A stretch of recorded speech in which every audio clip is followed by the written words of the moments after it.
Hello dear student, कैसे हैं आप सब। और आपका एक बार फिर से स्वागत है एग्जाम सक्सेस मंत्रा पे। जैसे कि आप जानते हैं डियर सेकेंड ईयर की मैथ्स की सीरीज चल रही है जिसमें हम वर्गमूल निकालना सीख रहे थे। इससे पहले हमने वर्गमूल घटाने वाली विधि से माइनस करके सीखा था। अब हम सीखने वाले हैं, जो हम वर्गमूल सीखेंगे वो हमारा अगला होगा अभाज्य गुणनखंड विधि द्वारा। ठीक है, आज हमारा जो टॉपिक होगा अभाज्य गुणनखंड विधि द्वारा वर्गमूल निकालना। ठीक है, अभाज्य गुणनखंड विधि द्वारा गुणनखंड विधि, अभाज्य गुणनखंड विधि द्वारा क्या करना है, हमें इसे वर्गमूल निकालेंगे, इसे वर्गमूल निकालेंगे। ठीक है, अभाज्य गुणनखंड कैसे निकालते हैं ये मैं आपको पहले भी बता चुकी हूँ। स्पेशल आया था वहाँ पे अभाज्य गुणनखंड निकालना किसी भी नंबर का। ठीक है, तो उसी की हेल्प के द्वारा हम आज क्या सीखेंगे, वर्गमूल सीखते हैं। जिनको अभाज्य गुणनखंड निकालना आ जाता होगा उनके लिए बहुत ईजी होगा आपका वर्गमूल निकालना। ठीक है, अभाज्य गुणनखंड देखिए, जैसे कि हम 9 लेते हैं तो 9 के अभाज्य गुणनखंड मतलब इस 9 के ऐसी अभाज्य संख्याएं लेना जो क्या है इसके बराबर हो। ठीक है, छोटी से लेते हैं पहले, जैसे हम क्या लें, 4 लें। अगर हम 4 लेते हैं, 4 कितना होता है, 2 × 2 होते हैं। क्या ये दोनों अभाज्य संख्या, 2 दूना कितना होता है 4। इसका सबसे छोटा गुणनखंड क्या है, 2। उसके बाद क्या है 2, मतलब हम सबसे छोटा लेंगे अगर उसका गुणनखंड हो पा रहा है। ठीक है, और साथ में क्या अभाज्य संख्या, तो ये क्या हो गया, इसके अभाज्य गुणनखंड हो गया। आगे 9 का करेंगे तो 9 का क्या हो जाएगा आपका 3 × 3, 3 तिया 9 हो जाएगा। ये तो बात होगी आपके गुणनखंड की। ठीक है, अब हमें निकालना है वर्गमूल निकालना है। ठीक है, जैसे क्या हो गया, ये क्या है आपका 4 क्या है हमारी वर्ग संख्या किसका, 2 का। 2 का स्क्वायर करते हैं हम, कितना आता है 4 आता है। 4 का गुणनखंड करेंगे तो क्या आ जाएगा, 2 × 2 आ जाता है। तो जब हम इसका वर्गमूल निकालना होता है तो हम क्या करते हैं, 2 के पेयर बना लेते हैं और एक उसका पेयर में से एक नंबर लिख लेते हैं। जैसे हम इसमें 2 का पेयर बना देंगे तो हम कितना आ जाएगा 2, यानी 4 का वर्गमूल अभाज्य गुणनखंड द्वारा कितना आ जाएगा आपका 2 आ जाता है। इसी तरह का है 3 का अभाज्य गुणनखंड कितना 3, इसका पेयर बना दो तो कितना बनेगा 1, यानी कि 9 का जो वर्गमूल होगा वो कितना होगा 3। आगे समझिए, थोड़ा बड़ा नंबर लेते हैं। जैसे कि हमने 36 का अभाज्य गुणनखंड निकालना होगा तो कैसे निकालेंगे, 2 दूना 4, 4 तिया 12, 12 तिया 12 12, 12 तिया 36। कैसे निकालेंगे, जिनको नहीं निकालना आ रहा है वो प्रीवियस वीडियो में देखिए। एक मैं यहाँ पे बता देती हूँ, अगर समझ आ गया तो ठीक है, नहीं को आपको एक बार देखना पड़ेगा। ठीक है, 36 का अगर हम अभाज्य गुणनखंड निकालेंगे, अभाज्य गुणनखंड सबसे छोटी अभाज्य संख्या से हम देखेंगे क्या ये डिवाइड हो रहा है या नहीं। जैसे कि ये 2 से डिवाइड हो जाएगा कितनी बार, 2 नमा 2 8 2 18 दूना 36, 18 बार है ना। 18 दूना कितना हो जाएगा 36, या 2 से डिवाइड करेंगे तो कितने बार होगा डिवाइड, 18 बार। फिर 18 को देखो कितनी बार हो जा रहा है, 9 बार हो जाएगा। फिर 9 को देखो 2 से नहीं होगा तो अगली अभाज्य संख्या क्या है 3, तो 3 तिया कितना हो जाएगा 9। तो हमारे जो ये अभाज्य संख्या आ जाती हैं जिनको हमें अगेन डिवाइड नहीं कर रहा है वो हमारे क्या आ जाएंगे अभाज्य गुणनखंड। यहाँ से क्या आ जाएगा 2 आ जाता है, फिर आपका ये वाला 2 आ गया, फिर आपका 3 आ गया और फिर 3 आ गया। अभी ये वर्गमूल नहीं निकला, अभी ये क्या निकला, अभाज्य गुणनखंड निकला। अब वर्गमूल निकालने के लिए हम क्या करते हैं, इन अभाज्य गुणनखंड के 2 के पेयर बना दें, क्योंकि वर्ग क्या है हमारा, हर का 2 है ना। वर्ग क्या है, मतलब कोई भी संख्या का स्क्वायर है तो उसका एक पार्ट क्या होता है हमारा वर्गमूल। जैसे 2 का स्क्वायर यानी कि 4, यानी कि 2 × 2 कितना है हमारा 4, तो 4 का वर्ग, 4 के वर्ग संख्या किसका 2 का, तो इस 2 में से एक हम क्या लेंगे, एक क्या हमारा वर्गमूल है। तो इसीलिए हम क्या करते हैं सबका पेयर बना दें, इसका पेयर बना दें, इसका पेयर बना दें।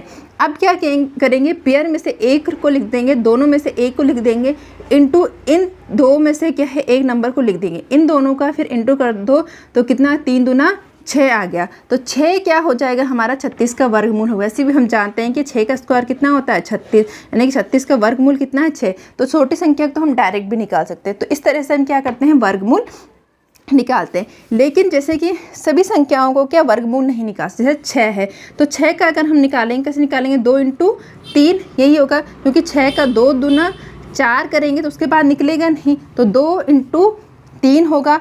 अब ये क्या है ना, यहाँ 2 का पेयर है ना ही 3 का पेयर, यानी कि ये 6 क्या है हमारे, इस 6 का कोई भी क्या वर्गमूल नहीं है, पूर्ण वर्गमूल नहीं है। मतलब या फिर आप ऐसे कहे कि ये 6 जो है आपका पूर्ण वर्ग नहीं है। क्या नहीं है? पूर्ण वर्ग नहीं है। इसे पूर्ण वर्ग होने के लिए क्या होना चाहिए?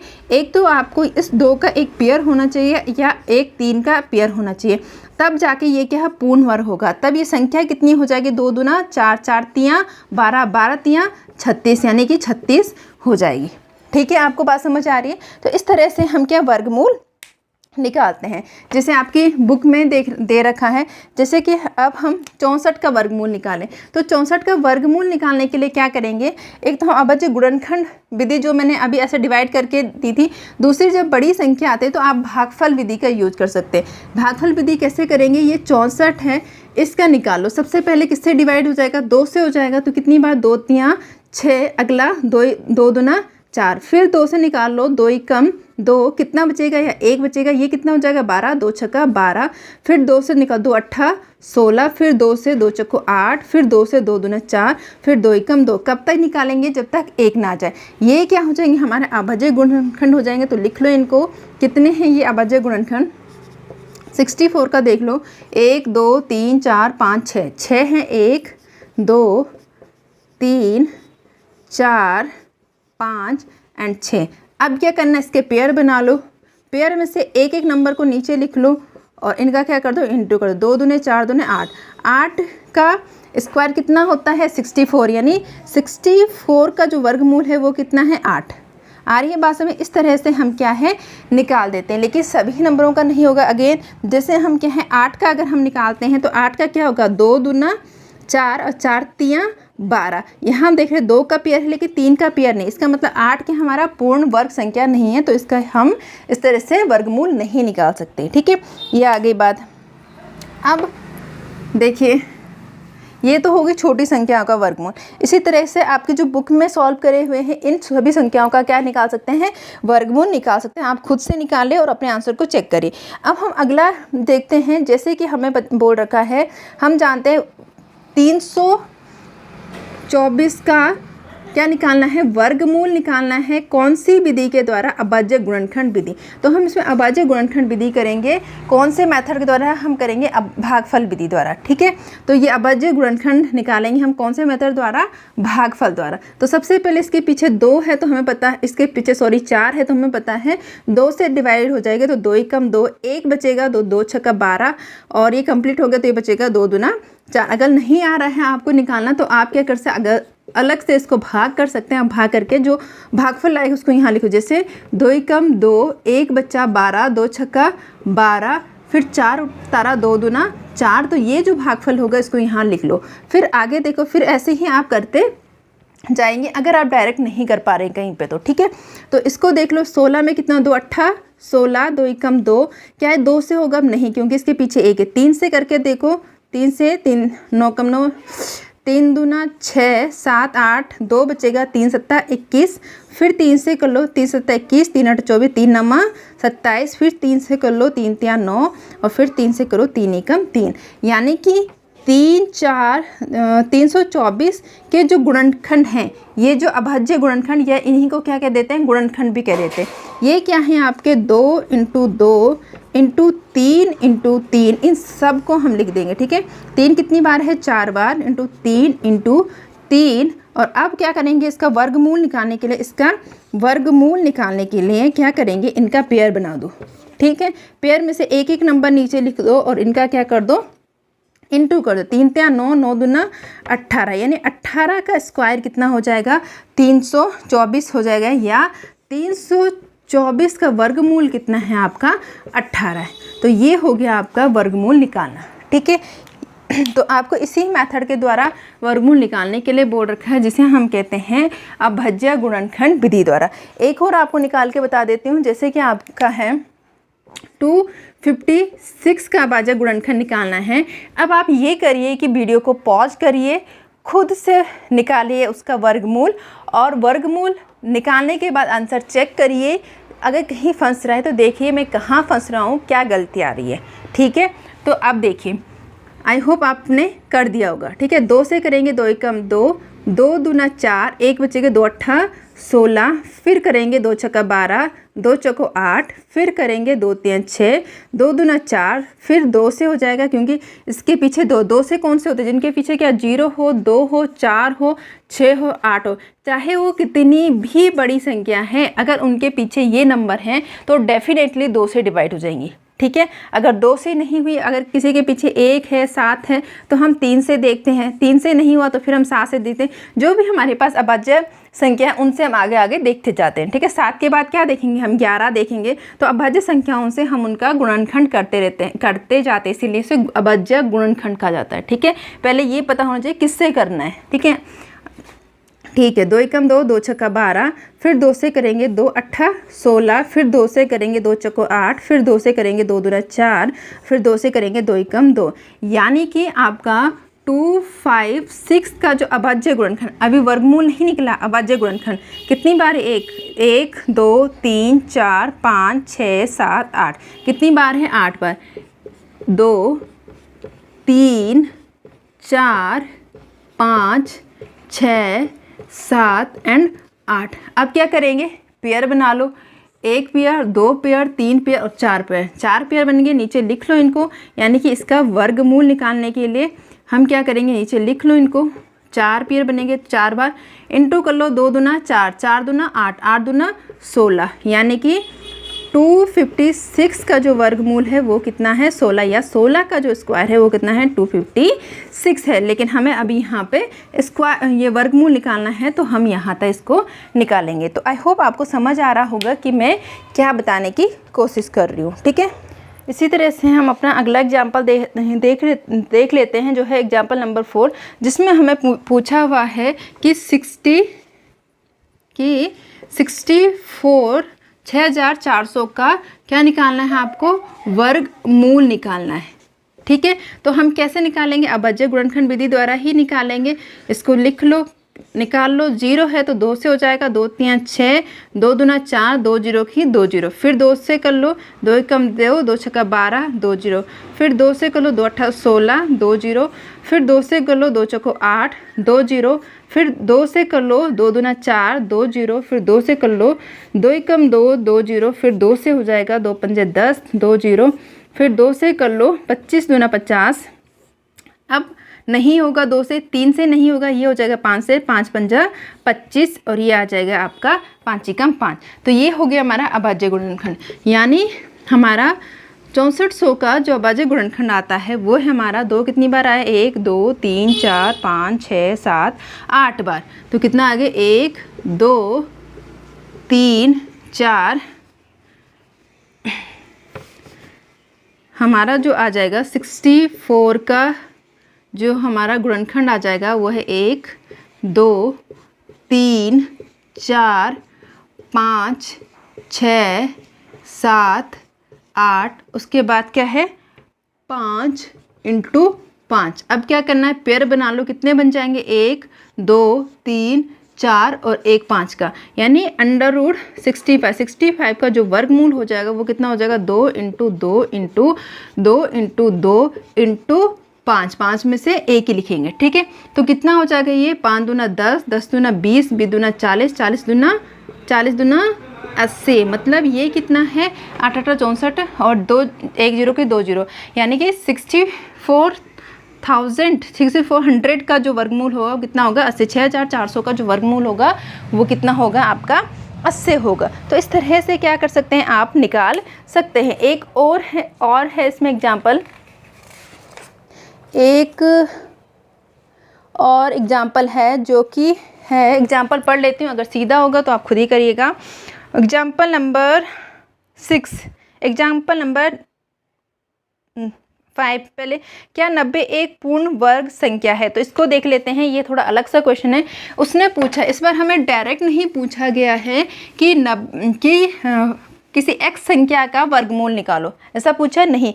हमें एग्जाम्पल नंबर 5 में पूछा गया है कि क्या 90 एक पूर्ण संख्या है, 90 क्या 90 एक पूर्ण संख्या है, पूर्ण संख्या है। पूर्ण संख्या का मतलब क्या है, किसी संख्या का वर्ग होना चाहिए, मतलब इसका क्या वर्गमूल निकलना चाहिए। तो कैसे निकालेंगे हम इस संख्या का अभाज्य गुणनखंड निकालेंगे अगर उनके सारे गुणनखंड के पेयर बन रहे होंगे तो ये क्या 90 की हमारी पूर्ण वर्ग संख्या होगी, अदरवाइज नहीं होगी। तो देखो कैसे, 90 का गुणनखंड निकाल लेते हैं। 2 से हो जाएगा 2 चौको 8, 2 पंजा 10, फिर 3 से हो जाएगा 3 नम 45, 9 कम 9 नहीं 3 ही कम 3, 1 बचेगा 3 3 9, 3 4 3 5 15, 15 3 45, ठीक है। और फिर 3 से नहीं होगा तो ये हो जाएगा आपके 5 से 5 3 15, मतलब 3 से हो जाएगा 3 पंजा 15, और फिर ये 5 से हो जाएगा 5 एकम 5, मतलब करके देख लो एक बार सही आ रहा है कि नहीं। 5 दूना 10, 10 तियाँ 30, 30 तियाँ 90, ठीक है। मतलब 90 के जो गुणनखंड हैं वो कितने हैं आपके 2 इंटू 3 इंटू 3 इंटू 5।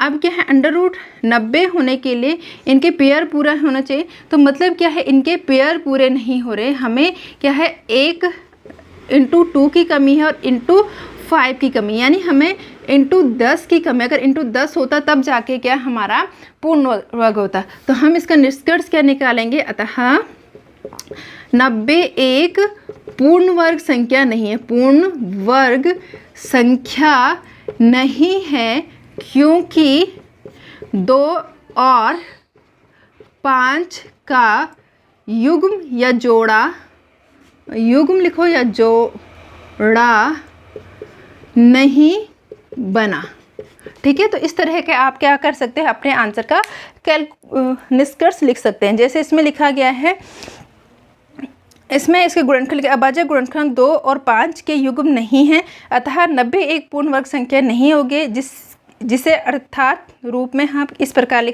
देख सकते हैं, क्योंकि इसमें एक शून्य है, ठीक है।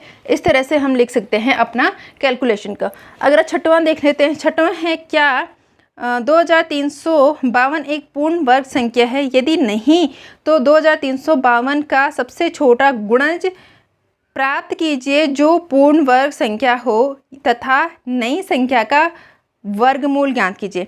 2-3 चीज़ें एक साथ पूछिए। पहले आप पढ़ के क्वेश्चन को समझना सीखिए कि हमें क्वेश्चन पूछ क्या रहा है।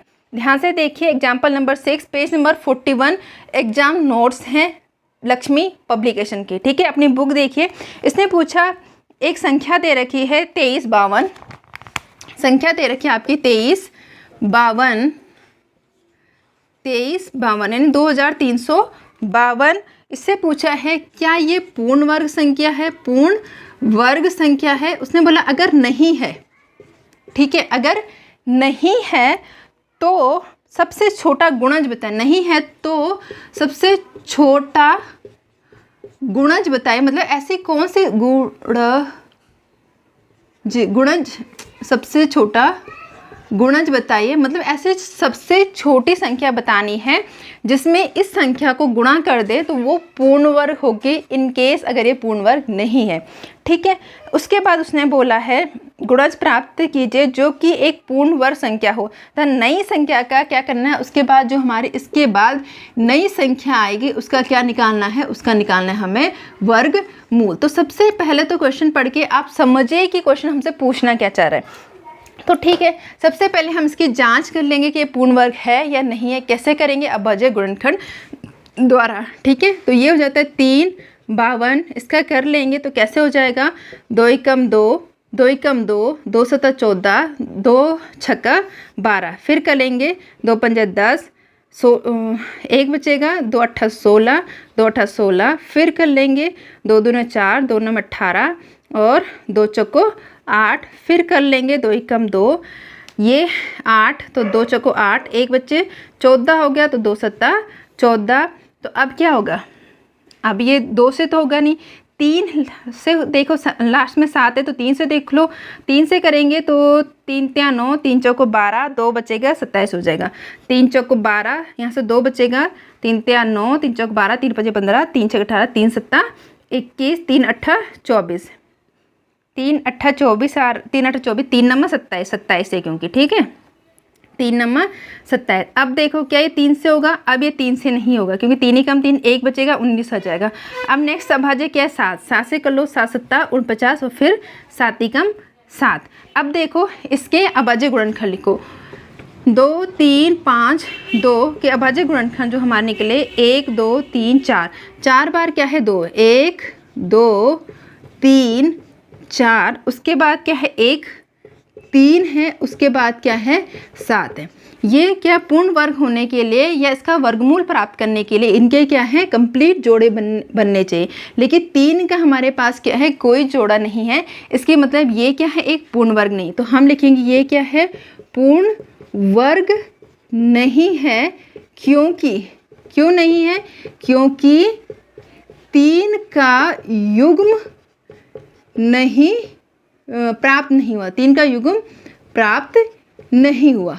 ठीक है, अब हमारा यहाँ तक हुआ, हमने सिद्ध कर लिया कि वो पूर्ण वर्ग नहीं। अब उसने बोला तो वह सबसे छोटी संख्या ज्ञात कीजिए, सबसे छोटा गुणज ज्ञात कीजिए जो कि इसमें गुणा करने पर पूर्ण वर्ग हो जाए। तो हमें कैसे गुणज करना है, तो अब देखिए हमें सबके युग्म प्राप्त हुए लेकिन किसका नहीं हुआ, 3 का युग्म प्राप्त नहीं हुआ। अब क्या है कि हमें 3 का युग्म प्राप्त नहीं हुआ, मीन्स दैट अगर इसमें इंटू 3 का एक युग्म होता तो जो भी संख्या होती है वो पूर्ण वर्ग होती। इसका मतलब क्या है, इस संख्या में अगर हम 3 का इंटू कर देंगे तो हमें क्या हो जाएगी पूर्ण वर्ग संख्या प्राप्त हो जाएगी है। ठीक है, इसका मतलब उसने बोला तो वह सबसे छोटी गुणज संख्या लिखिए जिसका जो क्या होगा पूर्ण वर्ग। तो सबसे छोटी गुणज संख्या गुणज संख्या क्या हो जाएगी हमारी, क्या हो जाएगी 3। मतलब अगर हम 2 3 5 2 इंटू 3 करेंगे तो हमारे क्या आ जाएगा पूर्ण वर्ग संख्या आ जाएगी, और उसका वर्गमूल क्या हो जाएगा, उसका गुणनखंड यही है। जब इंटू 3 करा मतलब 3 में क्या हो जाएगा एक और इंटू आ जाएगा, मतलब जो ये संख्या आएगी इसका जो गुणनखंड आएगा वो क्या होगा सेम यही होगा, बस इसमें 1 3 का इंटू हो जाएगा। तो कितना हो जाएगा आपका, ये हो जाएगा 4, उसके बाद क्या आ जाएगा 3 इंटू 3 आ जाएगा, और अगली जो होगा 7 इंटू 7 आ जाएगा। ठीक है, इसका गुणा करके देख लीजिए कितनी संख्या आ रही। अब इसका अगर हमने वर्गमूल निकालना है तो सेम पेयर बना लो। अब पेयर में से एक एक संख्या को लिख लो, इसमें 2 2, इसमें से 3, इसमें से 7। अब देख लो 2 दूना 4, 4 तियाँ 4 कम 4 14 4 तियाँ 12, 12 इंटू 7 करेंगे तो कितना आ जाए 7 दूना 14, 1 7 कम 7 और 1 8, तो ये कितना हो गया 8। यानी कि ये क्या है जो नई संख्या है इसका जो भी आंसर आएगा उसका जो वर्गमूल आएगा वो कितना आएगा 84 आ जाएगा, और सबसे छोटी गुणज संख्या जो हमारी है वो है हमारी 3। तो आई होप आपको समझ आया होगा कि इस तरह के क्वेश्चन को कैसे आपको सॉल्व करना है। तो ये था आपका एग्जाम्पल नंबर 4। एग्जाम्पल नंबर 6, इसी तरह से आप एग्जाम्पल नंबर 7 और एग्जाम्पल नंबर 8 कर सकते हैं। तो आपको एग्जाम्पल नंबर 7 और एग्जाम्पल नंबर 8 आप खुद से करिए, और अगर कहीं फंस रहे हैं तो मैं इसको नेक्स्ट वीडियो में या लेक्चर बना के सेपरेट लेक्चर बना के आपको एग्जाम्पल नंबर 7 और एग्जाम्पल नंबर 8 करवा दूँगी। ठीक है, तब तक के लिए आप पढ़ते रहें, और यदि आपको लेक्चर पसंद आ रहे हैं तो चैनल को लाइक करें, शेयर करें, सब्सक्राइब करें और पढ़ते रहें। फिर मिलते हैं अपने नेक्स्ट लेक्चर में।